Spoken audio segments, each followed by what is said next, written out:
자, 양도소득의 기본공제부터 먼저 보겠습니다. 296조 기본공제. 자, 기본공제는 양도소득 금액을 구한다면 기본공제 나오죠. 장기보유 특별공제와 어떤 차이가 있는가 보셔야 될 거고, 첫째 공제 대상 뭐라고 하죠? 공제 대상은 모든 자산의 양도에 다 적용합니다. 장기보유는 토지, 건물, 그리고 조합은 입주권, 딱 혼용에 대해서 공제한다면 기본공제는 모든 자산의 양도에 다 적용한다고. 우리 프린트물 12쪽, 프린트물 12쪽에 7번 양도소득 과세표준의 계산 기본공제, 1번 적용 대상 모든 자산의 양도에 다 적용한다고 되어 있죠. 어떤 자산을 팔든 다 공제받을 수 있습니다. 그리고 밑에 2번 보니까 보유기간 아무 관계없다 있죠. 보유기간과 전혀 관계없다. 보유기간과 전혀 관계없습니다. 장기보유 특별 다 틀리잖아요. 장기보유는 3년 이상 보유한 것만 공제 적용하지. 다만 3번 공제 배제 미등기로 양도한 것은 공제받을 수 없다. 여러분 주의할 것. 공제 배제 미등기로 양도한 건 공제받을 수 없다. 뭐하고 헷갈리지 않도록 한다. 역시 장기보유와 얘를 가지고 문제를 출제하면 착한 분은 이렇게 됩니다. 착한 분은 부동산을 미등기로 양도한다면 미등기로 팔면 장기보유 기본공제 모두를 적용받을 수 없다. 오케이, 맞는 지문. 그렇죠. 작년 29회 시험들은 미등기로 양도해도 장기보유 할 수 있다. 틀린 지문. 미등기로 양도해도 기본공제 할 수 있다. 틀린 지문. 자기 다 틀린 지문이었어. 근데 조금 응용해서 내는 사람은 미등기로 팔면 장기보유는 받을 수 없지만 기본공제의 대상은 된다. 역시 틀린 지문. 과거의 기출문제로 틀린 거 정답성 같은 지문입니다. 재보고 문제 내면 이래 안 돼. 재보고 내면은 요거 말고 앞에 장기보유했던 조정대상 지역 안에 다주택이 있죠. 그놈을 끌고 와서 조정대상 지역 안에 다주택에 대해서는 장기보유와 기본공제 모두를 적용받을 수 없다. 틀려. 조정대상지역 다주택은 장기보유만 받을 수 없지. 기본공제 대상은 됩니다. 이게 2017년까지는 장기보유나 기본공제나 둘 다 미등기나 밖에 없었거든. 작년 2018년 들어오면서 장기보유의 조정지역 내 다주택 공제 배제가 신설됐기 때문에 그놈을 끌고 만든다는 것이. 항상 여기에 기본공제는 미등기로 양도한 것만 공제받을 수 없고 이렇게 이야기를 합니다. 세 번째, 네 번째 얼마를 공제한다 했죠? 공제 이건 양도 소득별로 각각 연 250만 한다고 되어 있다고 했죠. 양도 소득별로 각각 연 250만 한다. 각각 연 250만 원 이렇게 공제 적용합니다. 그럼 연 250이랍니다. 연 250. 그럼 10년 보유하면 얼마 공제하죠? 2,500 이래 말하면 안 된다는 거죠. 그런 의미가 아니고 2019년도란 연도에 공제받을 금액은 250이라는 뜻입니다. 2019년도란 연도에 그럼 2020년 되면 또 250, 21년 되면 또 250, 각각 1년에 250만 원 공제한다는 뜻이야. 요거는 과거에 출제됐던 문제를 기출문제 보면 두 필지의 토지를 가지고 있다. 두 필지 토지를 가지고 있는데 그 두 필지를 연도를 달리해서 각각 양도하였다면 각각에 대하여 기본공제가 적용될 수 있다. 맞죠? 연도를 달리한다고 말하잖아. 그러니까 두 필지 토지 가지고 있는데 같은 연도에 팔아버리면 그냥 250밖에 공제 안 됩니다. 하지만 연도를 바꾸어 하면 각각의 연도에 250만 원 이래 공제되는 뜻이야. 근데 각각 한다고 하니까 각각 무엇이냐? 양도 소득별로 각각 한답니다. 소득별 구분. 요거 이미 양도소득세 대상할 때 배웠어. 대상할 때. 첫째, 제가 세 가지로 대상을 나누었잖아. 부동산 및 부동산 관련 자산, 그리고 주식 또는 출자지분 파생상품 세 가지 나눴죠. 주식 또는 첫째, 토지, 건물, 부동산 권리, 기타 자산. 프린트 다 있으니까 그냥 설명만 들읍시다. 토지, 건물, 부동산, 기타 이게 바로 부동산 및 부동산 관련 자산이었잖아. 부동산. 그다음 직접 관련된 부동산은 권리, 직접 사용할 수 있는 지상권, 전세권, 임차권, 직접 취득할 권리, 간접적 방식으로 관련된 자산. 여기 이제 하나의 소득이고 여기에 대하여 요 소득에서 1년에 250만 원. 그다음 주식 또는 출자 지분 여기에 대해서 1년에 250만 원. 파생상품 여기에 대해서 1년에 250만 원 이렇게 각각의 자산별로 따로따로 250 됩니다. 그럼 결과적으로 1년에 기본공제로 받을 수 있는 총금액 얼마? 그리고 750까지 공제될 수 있다는 의미잖아요. 자, 이렇게 공제적으로 합니다. 따로 또 한 이유 뭐라 했죠 제가? 요 세 가지를 구분한 이유는 대상할 때 말씀드렸는데 세율 구조가 틀리다고 했잖아. 1번은 누진세를 쓰고 얘들은 비례세대, 차등비례세, 단일비례세라고 이렇게 세 가지 자산으로 반드시 이렇게 나누어서 각각에서 1년에 250만 합니다. 그럼 나는 토지도 원래 팔았고 건물도 팔았고 부동산 권리도 팔았고 다 팔았다. 그럼 공제 어떻게 해? 공제 어떻게 합니까? 그 250배는 어떻게 공제하죠? 그 먼저 양도한 자산부터 250만 될 때까지 공제하면 됩니다. 요놈 빼니까 딱 100만 원밖에 공제 안 되네. 양도 소득금액이 100만 원밖에 100만 원 빼주니까 제로야. 그럼 아직 150만 남았잖아. 요놈도 빼고 이렇게 해서 계속 빼면서 250만 될 때까지 공제하면 됩니다. 내가 1월 달에 토지 팔았는데 250만 원 공제 받았다? 그럼 더 이상 여기는 공제가 없어. 근데 1월 달에 100만 원 공제, 요놈 100만 원 공제, 다음에 50만 원 아직 남아 있거든. 이런 식으로 먼저 양도한 자산부터 순차적으로 250 될 때까지 공제하면 됩니다. 얘도 마찬가지. 얘도. 그래서 먼저 양도한 자산부터 250만 될 때까지 공제를 하면 되는 겁니다. 그 프린트에도 소득별 구분, 토지건물 부동산 권리, 기타 자산의 양도에 따른 소득, 주식 또는 출자 지분의 양도에 따른 소득, 파생상품의 양도에 따른 소득, 요 세 가지로 구분하는 거고, 그다음 네 번째 공유자산이다. 공유자산은 공유자 가운데 한 사람에게만 공제하는 게 아니고 공유자 각각에 대해서 공제합니다. 앞에서 말씀 대한민국은 소득도 개인별 소득이기 때문에 공동 소유면 각각 공유자 각각의 지분만큼 소득이 나오기 때문에 각각 공제를 해주게 됩니다. 자, 그리고는 우리 앞장 넘겨 교재 295쪽 다시 2번 보니까 양도소득금액의 구분 계산 나오죠. 또 이야기하는 거야. 양도소득은 반드시 요 세 가지 소득으로 구분하여 계산하여야 한다. 왜? 세율 구조가 다르기 때문에 세율 구조가 다릅니다. 그래서 1번 보세요. 또 토지 팔았다. 누진세 대상입니다. 토지 팔았다. 2번 주식 팔았다. 같은 연도에 손실 생겼다. 합쳐 계산할 수 있다 없다? 없다고 줘. 왜? 앞에 세율 다르다고. 세율이 앞에 괜히 했는 것 같아. 하고는 왔는데 했는지 안 했는지 기억을 못하니까 그렇죠. 이거 누진세다. 누진세라고. 금액이 커지면 세율 따로 높아집니다. 얘들은 차등 비례세라고 있고 차등 비례세. 얘는 단일 비례세라고 있고 단일 비례세. 그렇기 때문에 봐. 토지를 양도하여 생긴 소득과 주식을 양도하여 생긴 소득을 만약 합쳤다. 합치면 합쳐서 뭔 세율을 사용합니까? 세율 적용할 수가 없어. 우리 법은 요 세 가지 소득으로 구분하여 계산하여야 하고 그리고 각각의 소득 금액을 계산할 때 혹시 결손금이 생기더라도 절대 다른 소득과는 합산할 수 없다고 이야기를 합니다. 그리고 우리 그 페이지에 295쪽 2번 양도소득 금액은 다음의 세 가지 소득으로 구분하여 과세하고 이 경우 소득 금액을 계산할 때 발생하는 결손금은 다른 소득 금액과는 합산할 수 없다고 이야기합니다. 합산할 수 없다고.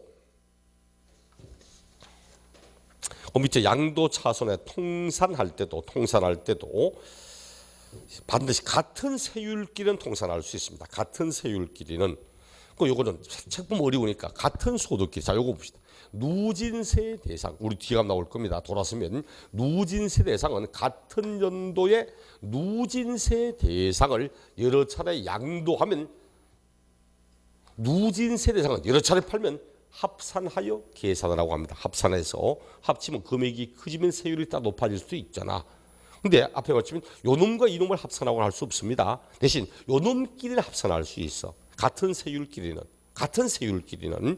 하지만 얘들은 비례세니까 합쳐봐야 맨 같은 세율 나오거든. 금액이 커져도 같은 세율. 의미가 없어.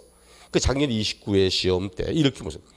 같은 연도에 토지를 양도한 것과 부동산을 취득할 권리에 양도한 경우 결손금이 발생하면 이를 합산할 수 없다. 틀린 지문. 그건 합산할 수 있어. 얘들끼리는 합산할 수 있다고 이야기를 해야 됩니다. 네, 그런 정도 보시면 됩니다. 필요한 건 딱 9가지. 3가지 소득으로 나누어 구분하고 그리고 각각의 소득을 계산할 때 결손금 생겨도 다른 소득과는 합산할 수 없다. 단 누진세 대상끼리는 같은 연도 여러 차례 팔면 소득 금액을 합산하여 계산할 수 있다. 그런 정도 내용 보시면 됩니다. 뭐 책에 내용은 많지만 필요한 건 그거밖에 없고 그다음 297쪽 양도소득 산출세액 세율 나오죠. 세율. 프린트물에는 이제 14쪽 양도소득세 세율 나오고 있습니다. 세율도 아마 올해 시험에 출제 당률 굉장히 많아. 왜? 작년에 2018년도에 전면 개정되고 신설된 거. 작년에 개정 신설된 게 한 6가지쯤 됩니다. 작년 시험 안 나왔더라고. 사실은 굉장히 중요한 부분이 개정되고 신설됐는데 내지 않아서. 왜 안 냈을까 생각하니까 누구나가 다 나올 걸로 예상하기 때문에 오히려 내지 않았던 누구나 다 나온다고 생각하고 봤기 때문에 오히려 뒤통수를 치지 않나 싶은 생각 드는데 그렇다면 올해든 내년이든 이거 무조건 한 번은 내고 지나가야 됩니다. 정부가 심의를 기울여서 조정지역 내 2주택, 조정지역 내 3주택, 조정지역 내 분양권 전매 전부 새로 신설하는 건데 한 번도 내지 않은 건 문제 있지. 그럼 프린트 보니까 첫째 토지, 건물, 그리고 부동산한 권리, 부동산에 관한 권리. 우리 부동산한 권리 뭐뭐 있죠? 부동산한 권리, 지상권, 전세권, 등기된 부동산 임차권, 부동산을 취득할 수 있는 권리 이거잖아, 그렇죠? 얘들은 미등기로 판다. 그다음 등기된 걸 판다.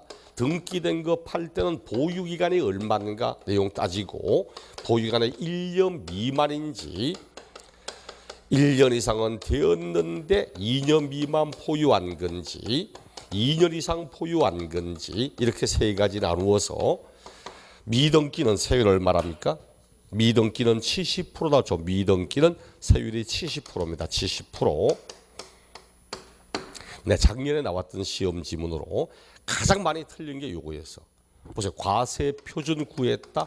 과표가 나오면 그 다음 뭐 하죠? 곱하기 세율. 이렇게 해서 구한 걸 뭐라고 하죠? 산출세액이라고 하죠. 산출세액. 지금까지 기본공제 했고 기본공제를 빼서 나온 금액이 과세표준. 과세표준에 곱하기 세율 산출세액이었습니다. 작년 29회 시험 때 틀린 지문 뭔지 압니까? 부동산을 미등기로 양도하면 산출세액의 70%를 곱하여 구한 금액을 결정세액에 더한다. 틀린 지문. 산출세액의 70% 곱하고 이게 어디서? 과표에다가 70% 곱하여 구한 금액이 산출세액인데 산출세액의 100분의 70을 곱하여 있을 수가 없는 이야기야. 근데 많은 분이 틀렸습니다. 맞다고 체크했어. 왜?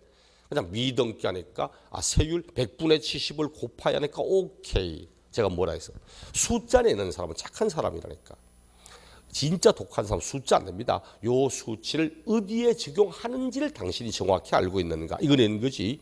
작년에도 그냥 단순히 미등기 70%다니까 100분의 70을 곱하여 하니까 오케이 맞다고 굉장히 많이 틀렸습니다. 반드시 70%지만 세율은 과세 표준의 세율을 곱하여 산출세액을 구하고 이렇게 사용을 합니다. 미등기 70, 등기되었다 하지만 1년 미만 보유했다 50%, 1년 보유지만 2년 미만 보유했다 40%. 요 3가지는 일종의 투기성 거래입니다. 중과세 성격입니다. 원래 소득세는 소득 금액이 많으면 높은 세율, 소득 금액이 작으면 낮은 세율, 누진세가 원래 원칙입니다. 하지만 당신은 과표 금액이 얼마든 1억이든 100억이든 1000원이든 무조건 이 세율을 적용하겠다. 이거는 투기성 거래이기 때문에 중과세 성격입니다. 당신은 미등기를 통한 부동산 투기, 단기 매매 차익을 노리고 있는 부동산의 투기, 투기적 목적이므로 과표 금액이 얼마든 고율의 세율을 적용한다 이런 거고 정상적인 부동산 거래는 요겁니다. 등기도 되고 2년 이상도 보유도 하고 이렇게 정상적으로 부동산을 거래하면 최저 6%부터 최대 42%까지 이렇게 7단계로 누진세율을 사용하고 있다. 7단계로서 그 42%를 작년에 신설했거든. 작년에 2018년도 신설했습니다. 그럼 2017년까지는 6%부터 최대 40%가 끝이었어. 40%까지였는데 3억 초과 40%끝 이랬는데 작년에 42%가 새로 신설해서 이제는 3억 초과 5억 이하는 40%, 5억이 초과되면 42% 이렇게 쓰고 있습니다. 거기 프린트에도 금액 적어놨죠. 6%는 과세 표준 금액이 1,200만 원 이하일 때, 1,200만 원 이하일 때 6% 세율을 사용합니다. 요걸 두 번이나 문제를 했어요. 요 돈만 가지고. 등기되고서 2년 이상 된 토지를 양도하였는데 과세 표준 금액이 1,000만 원이 나왔다. 적용될 세율이 몇 프로일까? 정답 6%. 이렇게 해서 두 번이나 내서 1,200만 원이야. 금액 헷갈리지 말고 요거 종합소득세도 요 세율입니다. 종합소득 매년 과세하기 때문에 뭐 미등기 1년 미만 없어. 종합소득세는 그냥 6에서 42%. 그럼 근로소득자는 내가 1년 동안 생긴 소득, 월 소득이 100만 원 이하라는 뜻입니다. 1년 12달이니까 월 소득 100만 원이야? 그럼 1,200만 원이잖아. 월 소득이 100만 원 이하인 분에 대해서는 가장 낮은 6% 세율을 사용합니다. 월 소득이 100만 원 이하는 과표거든. 그럼 경비 빼고 난 금액이 100만 원 이하니까 실제로 받은 금액이 얼마겠습니까? 월 얼마쯤 받아? 그렇죠. 월 170만에서 180만 원 정도 받는 분, 그분은 6% 세율 아마 대충 그 정도 됩니다. 대신 42%는 과세표준 금액이 얼마? 5억 초과될 때, 5억이 초과한다면 5억 초과되는 금액에 대해서 42%입니다. 아마 낸다면 이런 지문 나오. 두 번이나 이걸 가지고 앞에 끌렸기 때문에 이번에 낸다면 작년에 신설된 부분 요거. 그럼 과세 양도소득의 과세 표준 금액이 5억 원이 초과되는 경우 적용될 세율은 42%이다. 뭐 지문 하나 내든지 아니면 40% 세율에 적용되는 과세 표준 금액은 5억 원이 초과되는 금액이다. 오케이. 이렇게 하든지 틀리게 내면은 뭐 42%가 적용되는 거는 과세 표준 3억 초과된 금액을 말한다. 틀린 지문. 이런 식의 내용이 될 겁니다. 요거는 꼭 보셔야 되고. 그다음 그 밑에 프린트 밑에 보니까 뭐 조정 대상 지역 내 분양권 전매 중과 나오죠. 뭐 요거 다 모아서 따라볼게요. 모아서. 그다음 두 번째 주택. 자, 일반적인 부동산은 방금한 조세율을 사용합니다. 그런데 주택과 조합원 입주권. 2번 주택. 그리고 조합원 입주권. 얘들은 미등기는 똑같아. 미등기는 70% 똑같습니다. 요 놈부터가 문제야. 등기되었다. 보유기간 1년 미만 보유. 우리 일반 부동산은 1년 미만 보유하면 세율 얼마였죠? 50%였습니다. 50%. 근데 주택은 1년 미만 보유 40%밖에 사용하지 않습니다. 주택과 입주권은 1년 미만 보유해도 40%밖에 안 해요. 또 1년 이상 보유했다. 1년 이상만 보유가 되면 누진세를 씁니다.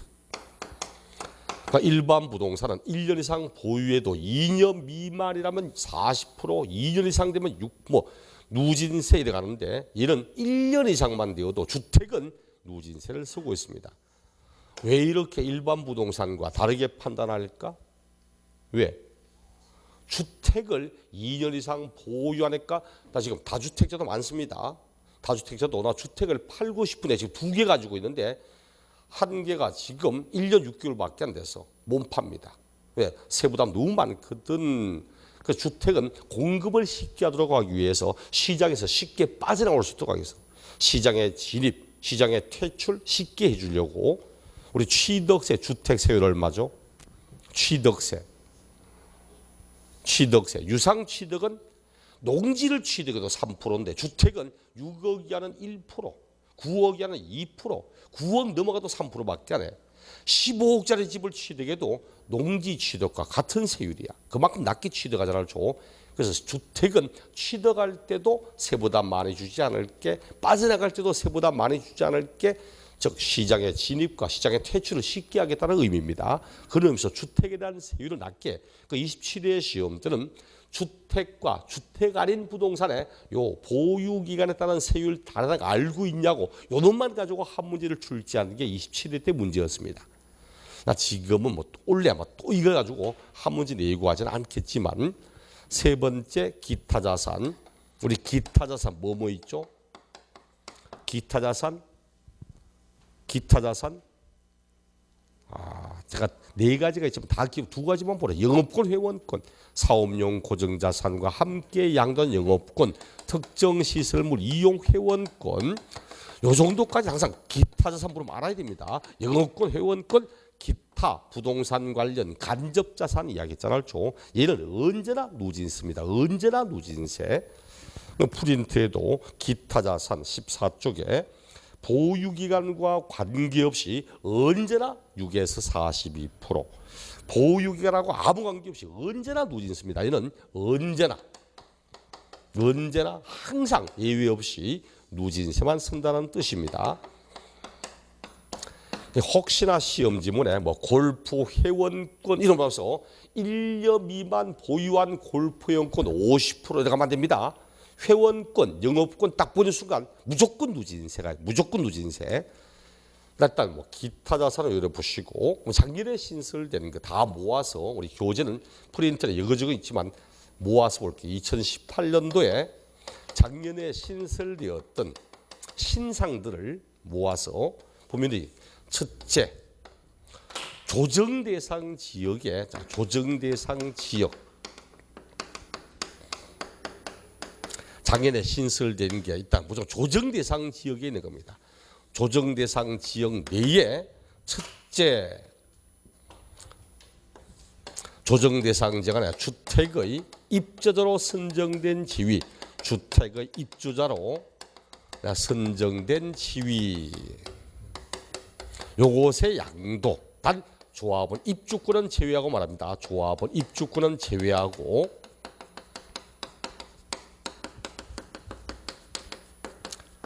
그럼 뭐죠 이게? 주택의 입주로 선정된 지위, 입주권 빼고 말하면 결국은 분양권, 당첨권입니다. 분양권, 당첨권 이거지. 그 제가 프린트는 주택의 분양권 전매 이라죠. 분양권 전매. 조정지역 안에 주택의 분양권을 전매하는 경우 이거 양도하면 요거는 50% 세율을 사용하고 있습니다.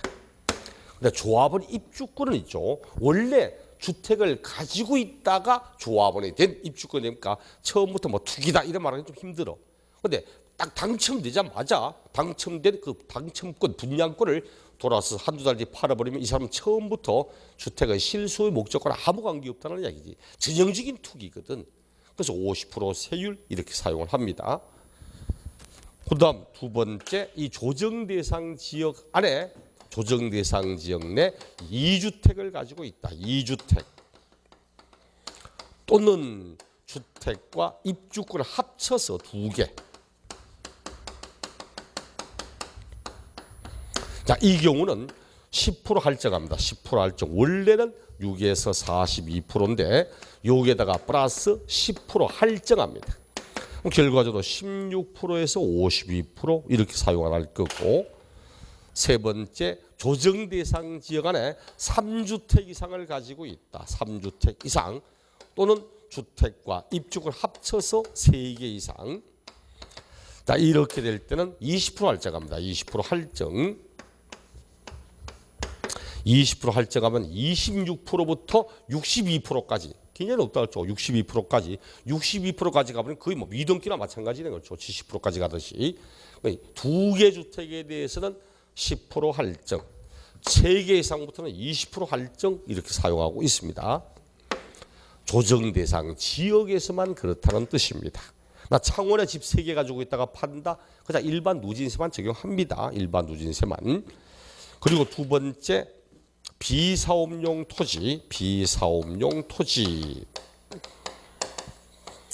비사업용 토지에 대해서도 첫째 일반적인 경우는 10% 할증합니다. 10% 할증 6에서 42% 여기에다가 플러스 10% 할증 이렇게 사용하고 단 이것이 투기 과열 지역 안에 있다.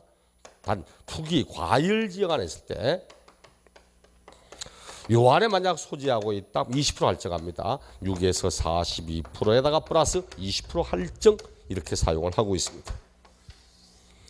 그 작년에 신설된 게 하나, 둘, 셋, 넷, 5개에다가 그다음 42% 구간을 새롭게 신설했잖아. 6개나 새로 신설돼 있어. 그럼 작년 시험 안 됐더라니까. 정부가 조정지역이라고 하는 것을 만들고 조정지역이라는 세율을 다 새로 만들었는데 전혀 시험에 언급을 안 하고 있어. 올해 시험이나 아마 요령이 나올 확률이 굉장히 많아 보이니까 내용 봅니다. 마지막으로 세율 적용 방법 볼게요. 나는 조정 대상 지역 안에 주택을 3개를 가지고 있다고 말해 양도하였다. 요 세율 할증된 20%. 문제는 그 집을 1년 미만 보유하다가 팔았습니다. 1년 미만을 보유하다가 팔았어. 그럼 40% 세율이거든. 그럼 조정지역 내 3주택을 파는데 1년 미만이면 요 세율을 적용해야 됩니까? 조세율을 적용해야 됩니까? 말로 하면 됩니다. 뭐 손까지 하는 게 아니고 저 뭔 세율 한다고? 큰 거 어느 게 큰데? 40%가 진짜? 끝까지 가면 62% 나오는데? 누진세거든. 누진세는 금액이 작으면 세율은 낮습니다. 그렇죠? 봐. 그럼 조정지역 하나 3주택을 팔았지만 남는 게 거의 없어. 주택가에 하락하다 보니까 이 한번서 남는 금액이 과표금이 딱 1,000만 원밖에 안 돼. 그럼 1,200만 원 6%잖아. 6%에 20% 할증에만 26%밖에 안 돼. 그럴 때는 저놈이 더 높아. 40%가. 근데 굉장히 많은 이익이 생겼다. 끝에 가면 62%가 돼. 62%가 되면 저놈보다 이게 더 높아. 그래서 요 조정지역 내 2주택, 3주택이 1년 미만 보유다 하면 저 세율이다 이 세율 말하지 않습니다. 우리 법은 고를 때는 1년 미만일 때는 40% 세율을 적용하여 산출한 세액과 요 세율을 적용시켜 산출한 세액 중 큰 세액을 산출세액으로 한다. 각각의 세율을 적용시켜서 따로따로 세액을 산출한 다음 그 가운데 큰 세액을 가지고 하겠다고 이야기를 합니다. 토지도 비사업용 토지다. 근데 비사업용 토지가 1년 미만이다. 1년에서 2년 사이다. 이렇게 되면 요 세율을 적용하여 산출한 세금과 조 세율을 적용하여 산출한 세액 중 큰 세액으로 한다. 이렇게 이야기를 하는 겁니다. 프린트에도 14번에 보듯이 14쪽에 조정대상 지역 내 1세대 2주택 이상의 주택의 중과세에서 1년 이상 되면은 원래는 10%, 1년 미만 됐다 그러면 10% 할증한 것과 40% 적용하여 산출한 세액 중 큰 세액. 또 1세대 3주택이다. 원래는 20% 할증이지만 1년 미만이라면 20% 할증하여 산출한 세금과 40% 적용을 하여 그중에 큰 세액 이렇게 이야기를 하고 있죠. 자, 그런 내용들 보시면 되고 그다음 뒷장 넘겨서 주의 상속받은 자산의 세율 적용 시 보유기간 체류에 요거 뭡니까? 보유기간이거든. 칠판. 보유기간은 원래 언제부터 언제까지죠? 취득일부터 양도일까지를 보유기간 이렇게 이야기를 합니다. 하지만 딱 하나 예외가 요거. 갑이 취득하셨다. 갑이 취득하셨고 이렇게 갑이 취득한 것을 쭉 소유하고 있다가 요번에 갑이 사망하셨다. 갑의 사망. 상속인 을이 상속받아 취득. 그리고 을의 양도. 원래 우리 세법은 취득일, 상속에 따른 취득은 취득일이 언제죠? 상속 개시일이거든. 요 날부터 시작하여 요 날까지의 기간에 대한 양도 차익을 구합니다. 양도 차익을 구하고 요 기간에 대한 장기 보유 특별 공제바. 장기 보유 공제는 보유 기간이 상속 받은 날부터 보유 기간 따집니다. 하지만 딱 유일하게 세율 적용할 때 보유 기간. 세율 적용 시의 보유 기간은 돌아가신 분이 취득한 날부터 따집니다.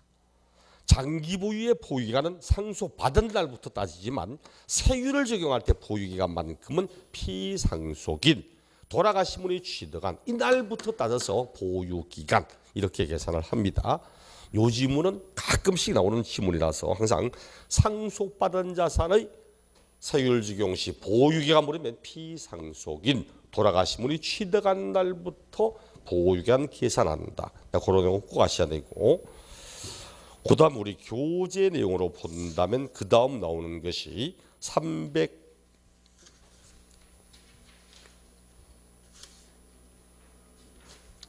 우리 교재는 300쪽에 미등기부터 나오는구나. 미등기부터.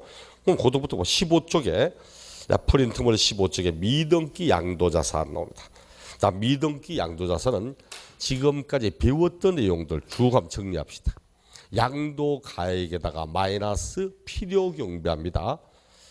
양도가액에 필요경비를 공제하는데 미등기로 양도한다면 양도가액에 마이너스 필요경비, 요 필요경비에 미등기로 팔면 불이익이 있을까 없을까?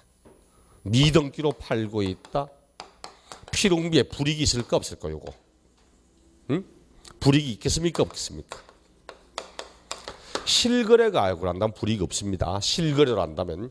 그런데 앞에 있잖아. 실거래 가액이 확인되지 않아서 취득가액을 매가 만기로 한다. 그럼 자본적 지출액과 양도비는 필요경비 계산공제를 하죠. 필요경비 계산공제할 때 등기된 건 3%인데 미등기는 0.3%밖에 안 해주잖아. 그렇죠? 필요경비 계산공제의 불이익을 받게 되지. 필요경비 계산공제 요것의 불이익을 받게 됩니다. 프린트 적어놨잖아. 그렇죠? 양도가액을 기준시가동할 경우 필요비 계산공제 불이익을 받게 된다고. 토지건물 등은 3%인데 미등기는 0.3%밖에 안 한다고. 이렇게 양도 차익을 구한 다음 마이너스 장기보유 특별공제. 미등기로 팔면 장기보유 인정합니까? 미등기로 팔면 장기보유 인정합니까? 공제 배제하잖아. 공제 배제. 제발 말 좀 합시다. 무슨 버블도 아니고 말이야. 방금 앞에 미등기로 팔면 장기보유 기분 다 없다고 이 여사 목 터지라고 말하는데 장기보유 합니까? 그러니까 쪽팔리면 순간이지만 기억은 영원히 남습니다. 이게 참 한국 교육의 단점 같아. 초등학교 1학년, 요즘 초등학교 1학년 아무것도 모르는 애들은 선생님 질문하잖아. 지 모르면서도 막 손듭니다. 막 손, 다들 막 남들이 들거든 지도 막 손듭니다. 선생님이 니 가만 프리시 얼음대가 가만히 모르거든 가만히 있습니다. 그러다 보니까 점점 올라가면서 손드는 애들이 죽어집니다. 근데 알아도 나중에 손 안 들어. 알아서 손 듭니다. 왜? 손 들었을 때 틀리면 어떡할까 이런 말 참 많아. 근데 그게 중요한 게 아니라 그렇죠. 진짜 중요한 것은 사람이 틀려도 내가 생각하는 걸 말해야 돼. 그랬을 때 이게 아니구나 잘못됐구나 하고 왜 틀렸는가도 알 수 있는 거고 그게 기억이 상당히 오래 갑니다. 그런데 속으로 뭐라고 말하잖아. 선생님이 말하면 맞지. 이건 오랜 지식이 될 수가 없습니다. 지식은 자기 것으로 한번 이야기를 하고 설명을 하고 남들한테 공정을 받고 이게 올바른 지식이거든. 장기보유 공제 배제합니다. 양도소득금액을 구한 다음 마이너스 기본공제. 미등기로 팔면 기본공제 한다 안 한다? 그래 이제 말 좀 한다. 공제 배제하잖아. 그렇죠? 그럼 봐요. 그럼 결국은 이래 과세표준 구합니다. 과세표준 곱하기 세율. 세율은 몇 프로? 70%. 가장 높은 세율. 소득세율인데 가장 높은 세율이 70% 세율이잖아. 그렇죠? 이렇게 하여 산출세액을 구했는데 이 산출세액이 설사 비과세상이라 해도 비과세 받을 수 없다. 감면 대상이라도 감면 받을 수 없다. 작년 29회 시험 때 요거 공제된다 틀린 지문, 요거 공제된다 틀린 지문, 세율 산출세액에다가 곱한다 틀린 지문, 비과세 감면 적용 받을 수 있다 틀린 지문, 나머지 한 개가 정답이었습니다. 작년에는 요것만 알아도 문제를 풀 수 있어요. 좀 깊이 있게 내서 요거 냅니다. 미등기로 팔면 장기보유 기본공제 모두 받을 수 없다. 그러면 모두 받을 수 없다면 어떻게 돼? 결과적으로 양도차익의 금액이나 양도소득 금액이나 과세비는 똑같잖아. 공제받을 게 하나도 없기 때문에. 그래서 옛날에 나왔던 기출주문에는 부동산을 미등기로 양도하면 양도차익의 금액이 곧 과세 표준이 된다. 오케이. 양도 차익의 금액이 곧 과표가 된다고 하잖아. 양도 차익의 이 금액이 곧 과표가 된다고 이런 지문 얘기도 하는 겁니다. 근데 이래 되니까 뭔 말인가 모르면 참 많더라고. 양도 차익의 금액이 곧 과세 표준된다니까. 뭔 말이지? 왜? 중간에 공제 하나도 받을 수 없다 이런 말이야. 이런 말이야. 근데 요거 받을 수 없다, 요거 받을 수 없다면 금방 아는데 결과적으로 둘 다 아무것도 못 받으니까 이 금액이나 이 금액 같다는 말. 이래 말하면 무슨 말인지 모르는 게 참 많아. 절대 따라갑니다. 순서를 쭉 보면서 이걸 빼버리면 뭐가 나오는지를 꼭 보시라고. 그 미등기로 하면 이런 불이익을 받게 됩니다. 이런 불이익들을. 그런데 이제 그 밑에 나오는 말은 단 다음의 경우는 미등기로 보지 않겠답니다. 301조. 법령이 정하는 등기로 보는 경우 등기 의제 다음에 해당하는 사유로 인하여 양도할 때는 설사 미등기로 양도했다고 해도 미등기로 보지 않는답니다. 미등기로 보지 않겠다는 말은 등기된 걸로 보겠다는 말이고 미등기단 불이익을 적용하지 않겠다는 뜻입니다. 그럼 앞으로 여기를 물으면 요놈은 미등기니까 장기를 받을 수 없고 뭐 이런 말하면 안 됩니다. 이들은 등기된 것으로 보기 때문에 이런 불이익을 전혀 적용하지 않습니다. 뭐 어떤 것은 미등기로 보지 않는가? 뭐 교재나 프린터나 있을까지 똑같은 거니까 글자 큰 거 교재 봅시다. 1번 끝에 등기 불가능하다. 2번 끝에 등기 불가능하다. 4번 끝에 등기 불가능하답니다. 등기 불가능하다는 말이 무슨 말이죠? 등기하지 않았다는 말입니까? 아니죠. 하지 않았다는 말과 불가능만 틀리지. 하지 않았다는 것은 할 수 있는데 안 하는 거야. 근데 등기 불가능하다는 것은 내 의사와 상관없이 등기를 할 수 없는 불가피한 사유가 있다는 이야기죠. 그럼 이제 여러분 끝에 등기 불가능할 때는 왜 등기 불가능했는가 사유를 보면 됩니다. 사유를 1번 장기 할부로 취득하다 보니까 계약 조건에 따라 등기 불가능했다. 등기 왜 불가능했습니까? 계약 조건에 따라 등기 못하는 겁니다. 계약 조건에 따라 등기를 못하는 거야. 그럼 등기하면 계약 위반된다는 이야기고 그럼 문제는 이렇게 등기할 수 없는 이런 계약을 왜 했습니까? 장기 할부로 취득하다 보니까 그런 거야. 장기 할부로 사다 보니까 몇 년에 걸쳐서 대금을 분할 지급하겠다니까 그러나 안 판답니다. 이 사람 꼭 사야 되는데 지금 당장 일시불로 한 달 만에 돈 다 줄 수 있는 돈은 없고 내 사업에 꼭 필요한 위치에 있는 거라 사고는 쉽고 그래서 내가 몇 년에 걸쳐 대금 주면 안 됩니까? 하니까 안 판다고 꼭 사고 싶다니까 그럼 내가 이런 계약 조건을 제시할 건데 당신이 그 계약 조건을 받아들이면 내가 장기로 팔고 아니면 안 판다. 그 사람 취득하기 위해서는 어쩔 수 없이 그 사람이 제시하는 계약 조건을 받을 수밖에 없고 계약 조건에 따라 등기 못 했다는 것이. 과거 13회 시험 때 딱 한 번 단기 할부로 이렇게 된 적은 있습니다. 장기지 뭐 단기하고 아무 관계 없죠. 2번 지문이 시험에 가장 많이 나옵니다. 2번 지문. 법률 규정, 법원 결정. 여기 제일 많이 나와. 왜? 지문 내기가 깔끔하거든. 다른 건 지문 내려면 이렇고 저렇고 하여 등기 불가능한 자서 지문이 길어지는데 요거는 법원 결정에 따라 등기 불가능하였던 자산을 양도할 때는 장기 보유 적용을 받을 수 없고 틀리잖아. 그렇죠? 이건 등기 이렇게 등기 불가능한 미등기로 보지 않기 때문에 등기 장기 보유 인정된다고 해야지. 방금 알았던 게 과거에 기출지문 틀린 거 정답이었습니다. 앞으로 법률 규정, 법원 결정 이것 따라 등기 불가능했다. 이런 말 나오면 요거는 미등기로 보지 않습니다. 등기된 걸로 보니까 이런 공제 적용, 배제 적용하지 않습니다. 그 다음 네 번째 보니까 1세대 1주택입니다. 이거는 네 번째는 1세대 1주택에 됐으면 적용합니다. 1번, 2번은 모든 자산에 다 적용돼. 1, 2번은 모든 자산에 다 적용되고 3번은 농지에 대해서만 적용하고 4번은 1세대 1주택에만 적용합니다. 1세대 1주택으로 비과세 요건 다 갖췄습니다. 그런데 미등기랍니다. 왜? 딱 하나 사유. 허가 안 받고 지었답니다. 무허가로 지었기면 등기 못했다고 하는 요 하나 사유만큼은 다른 요건을 갖췄다면 비과세를 적용하겠다고 합니다. 비과세 하겠다고. 그러니까 이거는 1세대 1주택 문제를 내면서 1세대 1주택의 비과세 요건을 모두 갖추었다 하더라도 허가를 받잖아 건축하였기 때문에 등기 안 된 거는 비과세를 적용받을 수 없고 이러면 안 됩니다. 무허가에 따른 1세대 1주택. 그리고 보시면 무허가 1세대 1주택은 다른 요건을 모두 갖췄다면 미등기라도 비과세 인정합니다. 근데 1, 2, 3번은 모두 등기 불가능한데 3번 비과세권을 갖춘 농지의 교환물 앞 감면 요건을 갖춘 농지의 대토 판례 대상 자격 농지, 쉽게 말하면 뭔지 압니까? 비과세 면제 대상 농지입니다. 대토하는 농지, 판례 대상 자격 농지, 농지의 면제입니다. 비과세 면제 대상 농지야. 근데 무엇 때문에 등기 불가능했답니까?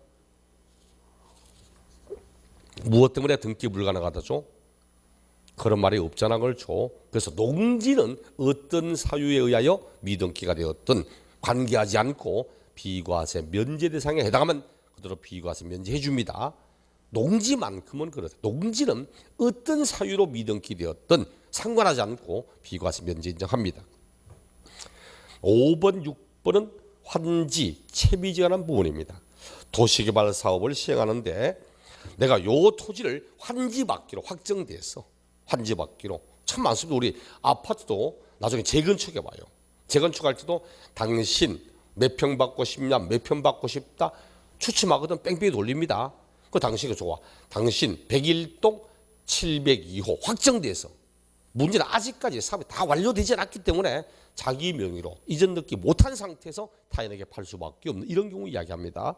도시개발 사업을 할 때 도시개발 사업이 아직 종료되지 않았기 때문에 자기 명의로 토지에 취득 등기 못하고 타인에게 판다든지, 아니면 6번 이건 채비지, 공사비 대가로 취득한 채비지입니다. 이 땅을 공사비 대가로 받기로 확정됐습니다. 근데 문제는 자기도 몰라야 돼. 자기도 인건비 줘야 되고 재료비 줘야 되거든. 근데 아직까지 이게 토지구역 환지 처분 공고가 나지 않았기 때문에 자기 명의도 등기 못한 상태에서 타인에게 팔 수밖에 없는 이런 거 이야기합니다. 그래서 도시개발 사업장을 할 때 아직 취득 등기 못하고 양도하는 환지에 관한 부분이나 취득 등기 못하고 타인에게 파는 채비지나 이런 것은 미등기로 보지 않겠다 이렇게 이야기를 합니다. 그런 내용. 작년 29회 시험처럼 올바른 걸 찾으라고 해서 앞에 했듯이 요거 적용된다 틀린 지문, 적용된다 틀린 지문, 산출 세계 70% 곱한다 틀린 지문, 요거 적용된다 틀린 정답이 마지막 6번 건설업자가 어쩌고서 요거는 미등기로 보지 아니한다. 오케이 맞는 거 정답. 아마 올해 시험에 이걸 또 낼 확률은 별로 없어 보여. 왜? 앞이죠. 양도소득세도 내야 될 단어는 참 많아. 내야 될 단어는 많은데 지한테 주어진 문제는 5문제밖에 없거든. 이게 뭐 너무 중요하기 때문에 또 매년 반복해야 되고 이런 게 아니다 보면은 요거 올해 냈다면 내년에는 요거 말고 다른 쪽으로 문제가 나올 확률이 굉장히 많아 보입니다. 대부분의 분들은 작년에 왔거든 기출문제다 또 봅니다. 하지만 보통을 한번 내면 얘들은 몇 년간 건너뛰는 이런 추세라서 요건 너무 깊은 내용보다도 기본적으로 다 배웠던 내용들을 복습한 요런 불이익을 받게 되더라. 단 요런 것은 미등기로 보지 않더라. 개념만 잡으셔도 괜찮습니다. 그렇다면은 잠시 후에 우리 302쪽 배우자 직계 좀비 수간의 증여에 대한 2월 과세 요놈과 303쪽 양도소득의 부당의 계산. 자, 요놈을 보고 난 뒤에 그다음 구계산 양도, 부가와 징수 이런 내용을 보도록 하겠습니다.